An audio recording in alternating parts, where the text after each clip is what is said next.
प्रिया, good morning. कैसे हो? Good morning ma'am. I am good. आप बताओ कैसे हो। बढ़िया बढ़िया। आपने दिस ईयर कौन कौन से एग्जाम्स दिए और कितना आपका स्कोर रहा? ओके। फर्स्टली मैंने नीट दिया था, then CUET exam and then PPMET. NEET में मेरा स्कोर था 276 एंड सीयूईटी उसका रिजल्ट ही नहीं आया अभी तक। एंड पीपीएमईटी में 99 98.8 परसेंटाइल एंड 153 रैंक। पीपीएमएटी में आपका 98 पॉइंट कितना परसेंटाइल एट। बताया आपने? 98.8% है। ओके, कंग्रेचुलेशन, आपका स्कोर इधर काफी अच्छा है। अब आपके सिलेक्टेड कॉलेजेस कौन कौन से हैं? DMC is my first preference. Okay, आपको गवर्नमेंट कॉलेज भी अलॉट हो सकता है क्योंकि आपका तो परसेंटाइल ही बहुत अच्छा है, बट आप डीएमसी को प्रेफरेंस दे रहे हैं। Any specific reason? क्योंकि मैं लुधियाना में ही रहती हूँ तो कन्वीनियंट है मेरे लिए आना जाना, सो दैट्स व्हाई। लोकल पड़ जाता है। हाँ जी। सही है। पर अगर मान लो कोई स्टूडेंट लुधियाना का ना हो और सेम परसेंटाइल हो उसका, तो आप उसे कौन से कॉलेज सिलेक्ट करने के बारे में कहेंगे? आपके अकॉर्डिंग कौन से अच्छे हैं? पटियाला गवर्नमेंट कॉलेज पटियाला वो बहुत अच्छा है। अमृतसर कॉलेज अच्छा है, मतलब all government colleges like Patiala, Amritsar, Faridkot. PPMET हाँ के जी। बारे में थोड़ा सा बताइए कि ये एग्जाम कैसा है, किस लेवल का है, क्या रहता है इसमें भी? पीपीएमईटी में हमें chemistry, biology and physics, nursing aptitude and English syllabus में होता है। एंड इसमें मीडियम लेवल का एग्जाम होता है, easy to medium. And yes. आप अपना डेली शेड्यूल प्लीज शेयर कीजिए। कितने आवर्स आप स्टडी करते थे, सेल्फ स्टडी, और कैसे सब मैनेज होता तो सनी कोचिंग क्लासेस की पहले तो मॉर्निंग शेड्यूल की क्लासेस होती थी, तो वो मैं अटेंड करती थी। देन इवनिंग शेड्यूल की होती थी क्लासेस वो। और मेरे को रात में पढ़ना ज्यादा पसंद है तो मैं पूरी रात पढ़ती थी। और सुबह की क्लासेस के बाद आई यूज टू स्लीप। था? ओके, सारा रात पढ़ते रहते थे? रात को कोई ब्रेक 2-4 घंटे की कुछ? हाँ जी, ब्रेक भी ले लेती थी थोड़ा क्लासेस के एक दो घंटे पहले। पर मेरे को रात को मेरे को मतलब साइलेंस होती है, मेरे को रात को ज्यादा बेटर लगता है स्टडी करना। ठीक है, तो ये आदत बहुत पहले से है या ये बोर्ड्स एग्जाम के बाद ही आदत बनी?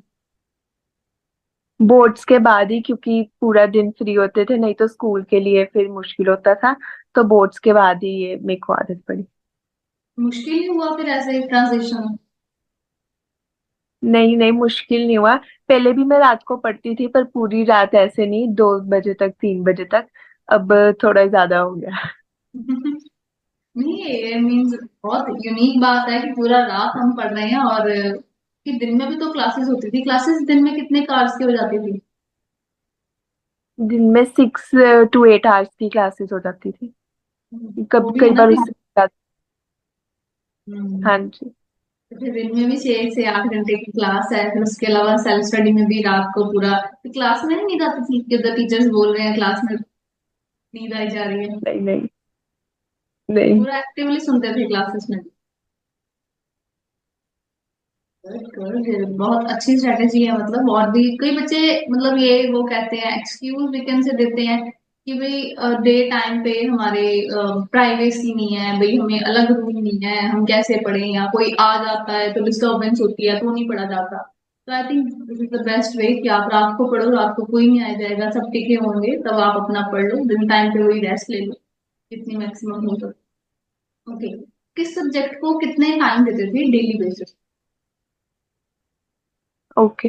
तो फिजिक्स को, केमिस्ट्री और फिजिक्स को मैं ज्यादा टाइम देती थी क्योंकि उसका +1 का मेरा थोड़ा वीक थी। पर बायोलॉजी भी मैं साथ साथ रिवाइज करती रहती थी क्योंकि बायो भूल जाती है अगर रिवाइज ना करो। तो वो साथ में रिवीजन चलती रहती थी, और ज्यादा टाइम फिजिक्स एंड केमिस्ट्री को।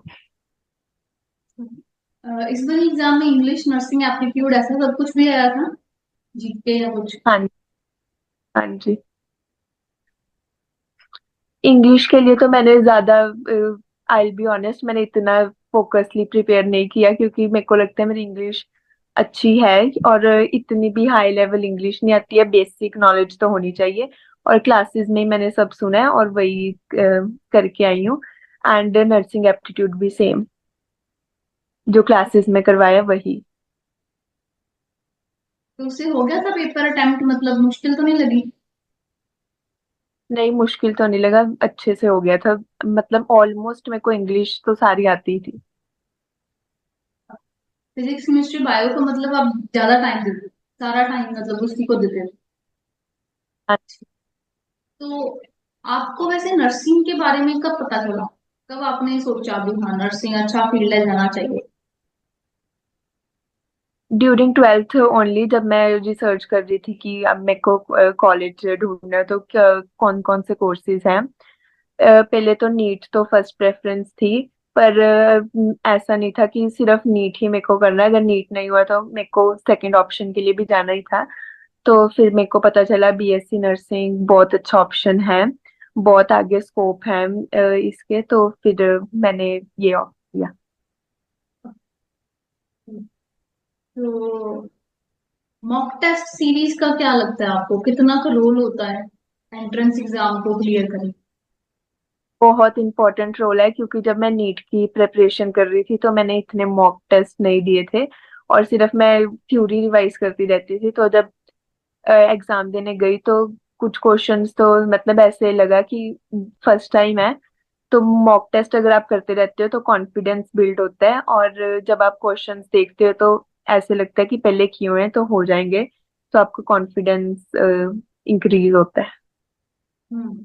बिल्कुल, ये इवन अच्छा भी हुआ कि नीट से आपने फिर सीख लिया अपनी गलती से, कि मॉक टेस्ट ना करने की वजह से क्वेश्चंस में थोड़ी हो रही है गड़बड़ी, तो मॉक टेस्ट की प्रैक्टिस करके फिर आप गए थे मिनट में। यस यस, मॉक टेस्ट मैंने किए थे।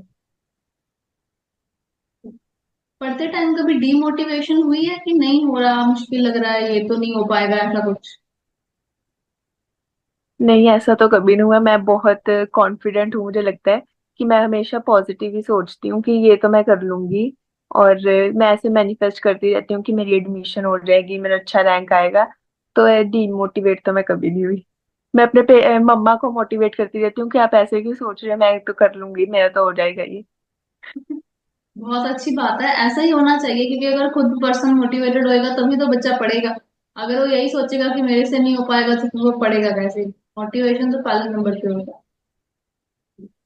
हाँ सही। जी। आपने अब और कोई एग्जाम देने हैं नर्सिंग रिलेटेड इन फ्यूचर, या बस ठीक है अभी यहीं पे फुल स्टॉप है? यस, मैंने देने हैं पीजीआई, और जीसीईटी के लिए मैंने अप्लाई किया हुआ है, और उसके लिए मैं प्रिपेयर भी कर रही हूँ। तो अब मान लेते हैं कि आपके ये सारे एग्जाम्स क्वालिफाई हो जाते हैं, क्योंकि अभी उसके भी एग्जाम्स आने वाले ही हैं, तो फिर आप किसको अपनी फर्स्ट प्रायोरिटी मानोगे? पीजीआई, पीजीआई को ही मैं फर्स्ट मानूंगी और उधर ही जाना पसंद करूंगी। सेकंड नंबर पे? Second I think DMC only, क्योंकि ये लोकल है मैंने कहा, तो उसके बाद मेरे को यही सेकंड बेस्ट लग रहा है। हाँ जी। आपको क्या लगता है कि जो प्रेपरेशन है वो कब करनी चाहिए? +1 के साथ साथ शुरू करनी चाहिए, +2 के साथ साथ, या बोर्ड्स के बाद ही एंट्रेंस की तैयारी शुरू करनी मेरे को तो लगता है बोर्ड्स के बाद करो तो इनफ ही है, क्योंकि बहुत टाइम होता है और आप अच्छे से सिलेबस रिवाइज कर सकते हो। तो वैसे +1 +2 साथ साथ में तो पढ़ते ही हैं, तो दोनों इकट्ठे एक बार रिवाइज बोर्ड्स के बाद करने चाहिए। चाहिए? +2 आपने किस स्कूल, कौन से बोर्ड से करी, कितने परसेंट के साथ? +2 मैंने सीबीएसई बोर्ड से करी, international public school, Ludhiana. And मेरे परसेंटेज थे 89%। +2 बोर्ड से पीपीएमटी कितना सेम या अलग है? बहुत डिफरेंस है, क्योंकि वो सब्जेक्टिव आता है और पीपीएमईटी तो पूरा ऑब्जेक्टिव है। तो बहुत जो हम रिवाइज करते हैं, थ्योरी करते हैं, तो उस हिसाब से करनी पड़ती है कि एमसीक्यू है, उस अकॉर्डिंग करना पड़ता है। नीट एग्जाम और पीपीएमटी एग्जाम कितने सेम या डिफरेंट होते हैं? बहुत डिफरेंट है, क्योंकि सिलेबस ही, एक तो नीट में सिर्फ फिजिक्स, बायोलॉजी और केमिस्ट्री आती है, और पीपीएमईटी में नर्सिंग एप्टीट्यूड एंड इंग्लिश भी आता है। और क्वेश्चंस के लेवल का भी डिफरेंस होता है, कि न्यूमेरिकल्स थोड़े टिपिकल आते हैं, एंड केमिस्ट्री में भी थोड़ा टफ ज्यादा होता है, मेरे को लगता आपको पीपीएमटी में +1 पोर्शन ज्यादा लगा ओवरऑल या +2? है। I think it was 50-50 only, same he level था दोनों का। ओनली एनसीईआरटी करना सफिशिएंट है टू क्रैक पीपीएमटी या आउट ऑफ एनसीईआरटी करना पड़ेगा? आउट ऑफ एनसीईआरटी भी थोड़ा करना चाहिए, थोड़ा जो एनसीईआरटी में दिया होता है उसके डिटेल में भी जाना चाहिए। यस। जो चैप्टर्स आपको के बोर्ड्स में 12th तक रिड्यूस्ड थे, क्या वो चैप्टर्स भी आए इधर एंट्रेंस में कि नहीं? यस, डिलीटेड सिलेबस भी आया था, रिड्यूस्ड सिलेबस जो होता है वो सारे चैप्टर्स आए थे। आपने उनकी प्रिपरेशन कैसे करी? सनी कोचिंग क्लासेस ने ही सारे वो जो चैप्टर्स नहीं थे उनके नोट्स प्रोवाइड किए, और उनकी रिवीजन करवाई, और मॉक टेस्ट सारे प्रोवाइड किए, तो वहां से मैंने किए प्रिपेयर। ओवरऑल आपने वैसे स्टडी मटेरियल जो था सारा कुछ, वो उसमें क्या कुछ फॉलो किया था? प्लस ट्वेल्थ के तो मेरे खुद के नोट्स ही बने हुए थे अच्छी तरह, बायो के एंड ऑल। पर +1 के मैं सफिशिएंट नहीं थी जो मैंने नोट्स बनाए थे, और तो इसलिए जो सनी कोचिंग क्लासेस का पोर्टल है उसमें नोट्स बहुत इजी लैंग्वेज में है, ऐसा फर्स्ट टाइम रीड करो तो ऐसा नहीं लगता कि न्यू कुछ रीड कर रहे हैं। तो बहुत कन्वीनियंट था वो नोट्स रिवाइज करना, एंड उधर से रिवाइज करते रहना बार बार, एंड क्वेश्चंस प्रैक्टिस करना। टाइम मैनेजमेंट के लिए कोई टिप्स दे दीजिए। मोस्टली स्टूडेंट्स का ये कहना होता है कि एक दिन में हमसे कोई एक सब्जेक्ट ही हो पाता है या हार्डली दो हो जाते हैं, बट हम तीनों सब्जेक्ट्स को इकट्ठे नहीं कर पाते। तो क्या कोई टिप्स एक्सपीरियंस बेस्ड? जैसे आपको लगता है कि आपकी प्रिपरेशन जिस सब्जेक्ट की ज्यादा है, जैसे मेरे को लगता था बायोलॉजी, तो मैं वो रिवाइज करती रहती थी बार बार, तो उसको आप कम टाइम दे सकते हो या रिवाइज करते रहो बार बार। लेकिन जिसको आपको लगता है कि इसको, जैसे मेरे को केमिस्ट्री लगता था थोड़ा, तो उसके डिटेल में नोट्स रिवाइज करो, और क्वेश्चन साथ साथ करो। तो जो आपको वीक सब्जेक्ट लगता है उसको आप ज्यादा टाइम दो, और जो आपको लगता है कि वो आता है उसको डिटेल में ना जाके थोड़ा रिवाइज करते रहो बस। आपका एक्सपेक्टेड था कुछ रिजल्ट जब पेपर देने गए या पेपर दे के कि इतना का आ जाएगा? नहीं, मैंने एक्सपेक्ट तो नहीं किया था। जो ऑफिशियल आंसर की भी आई थी मैंने वो भी नहीं मैच की थी, क्योंकि मेरे को था कि मेरे को बस रिजल्ट पे ही देखना है कि क्या आता है, क्योंकि नीट के बाद मैंने एक एक क्वेश्चन में मैच किया था और फिर मैं डिसअपॉइंट हो गई थी, तो फिर मैंने मैच ही नहीं किया। मैंने कहा जो रिजल्ट पे होगा वही, और फिर जब मैंने देखा कि इतनी अच्छी परसेंटाइल आई है, I was shocked and surprise. तो रिजल्ट देख के मैं कितनी की खुशी हुई थी कि हाँ इतना अच्छा आ गया। खुशी तो बहुत हुई थी, और मेरे को यही था कि मैं जो चाहती हूँ कॉलेज मेरे को मिले, मेरे को वही इतना अच्छा रैंक आ जाए कि मैं अपने मनपसंद का कॉलेज चूज कर सकूं, और वो आया तो I was satisfied and happy. तो अब फिर डीएमसी कॉलेज आपको हो चुका है अलॉट, आपके एडमिशन प्रोसेस शुरू हो चुका है? कल ही मैं एडमिशन करवा के आई हूँ डीएमसी में। ओके ग्रेट, कंग्रेचुलेशंस, आपने अपने ड्रीम कॉलेज में एडमिशन ले ली। क्योंकि आपको तो ये था ही नहीं कि हाँ मैं उसमें जाऊं, क्योंकि इतना अच्छा परसेंटाइल है, आपको वैसे गवर्नमेंट भी मिल जाना है, पर आपने प्रेफर ही फर्स्ट प्रेफरेंस पे डीएमसी ही रखा एंड आपने उसमें एडमिशन भी ले ली। चलो बहुत खुशी की बात है, आपके पेरेंट्स फैमिली सारे खुश हैं? हाँ जी, बहुत खुश हूँ। सीक्रेट क्या है ये टॉप 1% में आने का? मेरे को तो खुद नहीं पता क्या सीक्रेट है, बस जो मेरे को लगता था कि मेरे को अपना बेस्ट देना है और पढ़ते जाना है, वो मैंने किया, और अच्छा आ गया रैंक।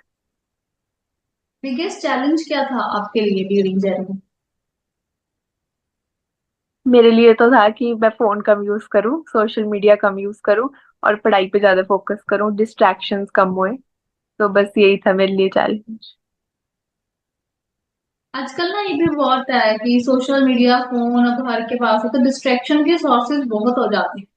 तो मतलब हाउ टू स्टे फोकस्ड, कोई स्टूडेंट पूछ रहा है कि हम फोकस्ड कैसे रहें, क्योंकि फोन तो उठाया था क्लास लगाने के लिए, नोटिफिकेशन आ गई, इतने स्वाइप करना शुरू किया, बस फिर वो चलता गया आगे के आगे, पता नहीं लगा कब एक दो घंटे निकल गए, क्लास भी मिस हो गई, ये क्लास के साथ साथ चल गया या क्लास के बाद चला लिया, सेल्फ स्टडी का टाइम वेस्ट हो गया। How to stay focused. तो आपको अगर डिस्ट्रैक्शंस को ओवरकम करना है तो आपको मेंटली प्रिपेयर करना पड़ेगा आपका माइंड कि अब मैं पढ़ाई के लिए बैठी हूँ, तो अभी मैंने पढ़ना ही है। जब तक मैं एक चैप्टर पूरा नहीं कर लेती तब तक मैं अपना फोन नहीं यूज करूंगी, फोन को देखूंगी भी नहीं। तो आपको ये अपने आप को बोलते रहना होगा, तभी ये होगा। ये आप ही कर सकते हो, कोई नहीं बता सकते। बिल्कुल सही बात है, हमारा सबकॉन्शियसली अपने आप को रेडी रखो कि नहीं नहीं नहीं चलाना, या अनइंस्टॉल कर दो, डीएक्टिवेट कर दो, ऐसा कुछ करो, और मेन मन को कंट्रोल करो, क्योंकि अगर अनइंस्टॉल भी किया फिर इंस्टॉल हो जाएगा, उसको कौन सा टाइम लगना है, मेन तो ये सेल्फ कंट्रोल ही है। अच्छा, कोई शॉर्टकट है ऐसे अच्छा परसेंटाइल लेने का, कोई है शॉर्टकट, ये हार्ड वर्क ही है? शॉर्टकट हार्ड वर्क तो है ही, पर आप जो अगर आपके पास कम टाइम है तो हाई वेटेज वाले चैप्टर्स जल्दी करो, या ऐसे का आप कर सकते हो। और जो पहले पढ़ा हुआ है वो तो पक्का रिवाइज करना ही है, क्योंकि अगर वो भूल गए तो एग्जाम में ऐसा होता है कि ये तो मैंने पढ़ा था, तो और रिग्रेट होता है कि एक बार रिवाइज कर लेती तो हो जाता वो क्वेश्चन। तो जो पहले पढ़ा हुआ है वो तो रिवाइज करो, चाहे न्यू ना उठाओ कुछ, पर रिवाइज करते रहो बस। बिगेस्ट टेक अवे क्या है? एक तो हमने ये पढ़ाई करी है, ठीक है, अच्छा स्कोर किया, उसके अलावा और कुछ इस टाइम पे सीखा हो कि हाँ ये चीज ऐसे करनी चाहिए? आई थिंक हार्ड वर्क करना चाहिए, तभी आपको सक्सेस मिलती है। Hard work is the only की टू सक्सेस। तो अगर आपको कुछ भी चाहिए अपनी लाइफ में, जैसे मेरा था कि अच्छा कॉलेज मिल जाए, जो मेरे पेरेंट्स का भी था ड्रीम कि इसे लोकल लुधियाना में ही मिल जाए कॉलेज। तो ये है कि अगर आपको कुछ भी चाहिए, whatever you are manifesting, you should work hard for that. So now what are your future plans? मेरे फ्यूचर प्लान्स यही है कि मैं स्टडी अच्छी करूं बीएससी नर्सिंग में। एंड यस, उसके बाद का कुछ आइडिया है कि what after BSc nursing, foreign या यहाँ पे जॉब या कुछ? मेरा है कि अब्रॉड भी जा सकते हैं, क्योंकि बहुत अच्छी जॉब अपॉर्चुनिटीज हैं बीएससी नर्सिंग के बाद फॉरेन जाने के लिए। पर if I get job here only, कि अच्छा जॉब मिल जाए गवर्नमेंट जॉब, तो I will prefer that also. कोई एडवाइस आप फ्यूचर स्टूडेंट्स को देना चाहो कि ऐसे करो, कोई गलती जो आपको लगता है अक्सर बच्चे करते हैं और नहीं करनी चाहिए? गलती ये है कि क्वेश्चंस और थ्योरी दोनों ही प्रैक्टिस करनी चाहिए। अकेली थ्योरी पढ़ के भी ये नहीं होता कॉन्फिडेंस, जब तक आप क्वेश्चंस ना करो। और अकेले क्वेश्चंस पढ़ के भी नहीं, क्योंकि थ्योरी भी अगर थ्योरी तो मेन है, अगर वो नहीं रिवाइज करोगे तो क्वेश्चंस कैसे करोगे। तो दोनों ही बहुत इंपॉर्टेंट रोल प्ले करती हैं एंट्रेंस एग्जाम्स में। आपने हमें Sunny coaching classes online join किया था या ऑफलाइन? ऑनलाइन ऑनलाइन ज्वाइन किया। आप भी लुधियाना से हो, हम भी लुधियाना से हैं, तो ऑनलाइन कोई वजह? मेरे को लगता है ऑनलाइन ज्यादा बेटर है, कि आप एक तो कन्वीनियंट होता है, अपने फोन से ही क्लासेस लगा सकते हो, जाना आना नहीं पड़ता, टाइम वेस्ट नहीं होता। तो ऑनलाइन इज बेटर। ओके। कई स्टूडेंट्स या कुछ फैमिली या पेरेंट्स का भी आज की डेट में भी ये मानना है कि भाई जब तक बच्चा पेरेंट्स के टीचर्स के पास नहीं है तब तक वो पढ़ेगा कैसे, पेरेंट्स से वो डरेगा नहीं, बैठेगा नहीं। तो क्या रिव्यू है अब आपका, आप उन्हें क्या कहना चाहते नहीं, मेरे को तो लगता है कि ऑनलाइन ही बेस्ट है। जिसने पढ़ना होता है वो ऑफलाइन में भी पढ़ लेते हैं, ऑनलाइन में भी। तो ये तो एक्सक्यूज ही है कि ऑफलाइन में ज्यादा अच्छी पढ़ाई होती है। हैं? तो अभी अगर आपको दोबारा से मौका मिले ऑनलाइन या ऑफलाइन ज्वाइन करने का, मान लो बैक डेट में जाके, तो आप फिर से ऑनलाइन ही ज्वाइन करेंगे या अब ऑफलाइन में शिफ्ट करना चाहेंगे? ऑनलाइन ऑनलाइन ही ज्वाइन करूंगी मैं। सेटिस्फाइड है, मतलब ऑनलाइन में अच्छी क्लासेस रही, सारा कुछ समझ आया, डाउट क्लियर सारा कुछ हुआ?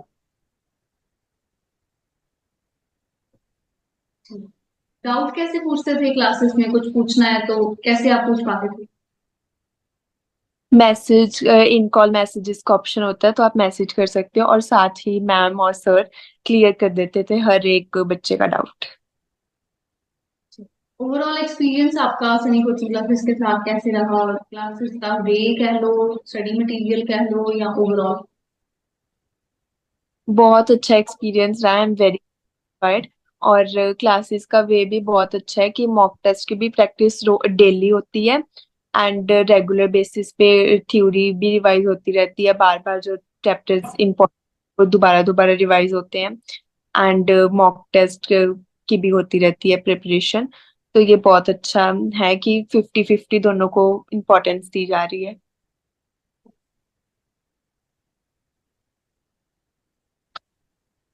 और कुछ आप एक्सपीरियंस बेस्ड बताना चाहें तो बता सकते